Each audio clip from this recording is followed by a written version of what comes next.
Hey guys, कैसे हैं आप सब। आई होप आप लोग अपने लाइफ में मस्त हैं, तंदुरुस्त हैं। मैं भी शिव शंभू और माँ दुर्गा के आशीर्वाद से अपने लाइफ में मस्त एंड तंदुरुस्त हूँ।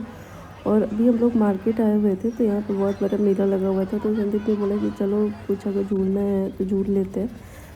वो बोल रहे थे कि अकेले ही झूलना होगा तुमको, क्योंकि मुझे डर लगता है इन सब चीज़ों पे।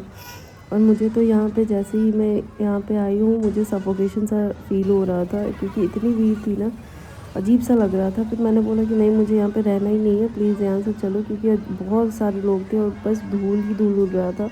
तो फिर हम लोग यहाँ पे बस यहाँ पे नज़ारा हमने देखा यहाँ को, और फिर हम लोग यहाँ से निकल गए कुछ खाने पीने के लिए बाहर। और आवाज़ मेरी भारी लग रही होगी, क्लियर सुनाई नहीं दे रहा होगा, तो उसके लिए सॉरी, क्योंकि मेरी तबीयत ठीक नहीं है, फीवर बहुत ज़्यादा है। तो आपको जो है इसमें ही काम चलाना पड़ेगा। गाइस, कैसे हैं आप सब। आई होप आप लोग अपने लाइफ में मस्त एंड तंदुरुस्त होंगे। मैं भी शिव शंभू और माँ दुर्गा के आशीर्वाद से अपने लाइफ में मस्त एंड तंदुरुस्त हूँ। तो आज और अभी हम लोग कहीं बाहर जा रहे हैं। क्यों जा रहे हैं वो ब्लॉग के आगे में आपको पता चलेगा। तो चलिए वहाँ पे पहुँच के उसके बाद आपसे बात करते हैं। और कल मैं स्कूटी लेके खड़ी थी और एक आदमी टर्न कर रहा था, उसको मैं हॉर्न देते देते थक गई, लेकिन वो बंदा सुना नहीं और मेरे स्कूटी पे उसने धक्का मार दिया।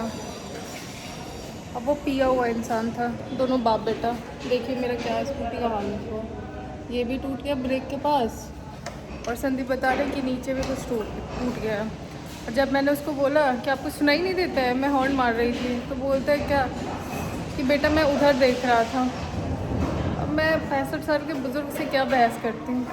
मेरे को इतना गुस्सा आया, मैं एक हाथ के डिस्टेंस पे खड़ी थी और मेरे को लगा कि वो टर्न करेगा, इसलिए मैं पहले स्कूटी रोक के खड़ी हो गई और उसको हॉर्न पे हॉर्न दे रही हूँ। लेकिन इसीलिए कहते हैं इंसान को पी खा के ड्राइव नहीं करना चाहिए, क्योंकि होश में ही नहीं रहता है इंसान। लेकिन नहीं, पीने खाने वाले लोग तो ना आगे देखते हैं ना पीछे देखते हैं। मेरे को तो ये लग रहा था अगर स्कूटी मेरा खड़ा नहीं होता तब मेरा तो कल्याण हो जाता। तो अभी मैं जा रही हूँ कहीं, और कहाँ जा रही हूँ ये तो आपको ब्लॉग के आगे में ही पता चलेगा। यहाँ से हम लोग बस घूमते फिरते पहुँच गए हैं मार्केट के अंदर। ये गाड़ी जो है घुसा दिया है और कितने सारे लोग जो हैं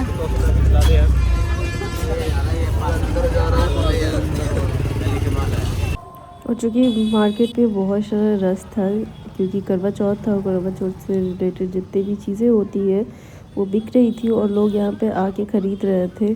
और ये देखिए दिवाली की भी जो है, दिवाली से रिलेटेड भी यहाँ पे शॉपिंग स्टार्ट हो गई है। जिनको दिवाली से रिलेटेड कुछ चीज़ें लेनी थी तो वो भी आए हुए थे। और चूँकि संडे का दिन था तो सब लोग जो है मार्केट में टूट पड़े थे। कोई चूहा बेचने का दवा बेच रहा था, कोई सॉक्स बेच रहा था, कोई कान वाले झुमके बेच रहे थे। तो ना जाने क्या क्या चीज़ें मार्केट में, बैंगल्स हो गई, सॉक्स हो गए, रंग बिरंगी जो है फुलझड़ी हो गई, डेकोरेशन की चीज़ें थी। लगने वाली है मेरी मेहंदी। मैं फाइनली यहाँ पे आई गई। वहाँ पे संदीप खड़े रहेंगे 2 घंटे तक। बैठ जाइए ना यहाँ पे आके। और यहाँ पे भैया ने मुझे पूछा कि किस टाइप के डिज़ाइन चाहिए, तो मैंने बोला कि सिंपल एंड सोबर चाहिए, ज़्यादा तामझाम नहीं चाहिए।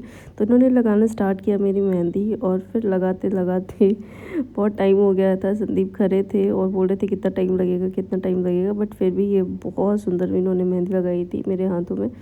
ऐसा लग रहा था कि ये मेहंदी शादी में लगनी चाहिए, लेकिन शादी वाला टाइम तो अब जानते ही हो कि शादी में सारी चीज़ें इतनी परफेक्ट नहीं होती जितना कि हम सोचते हैं।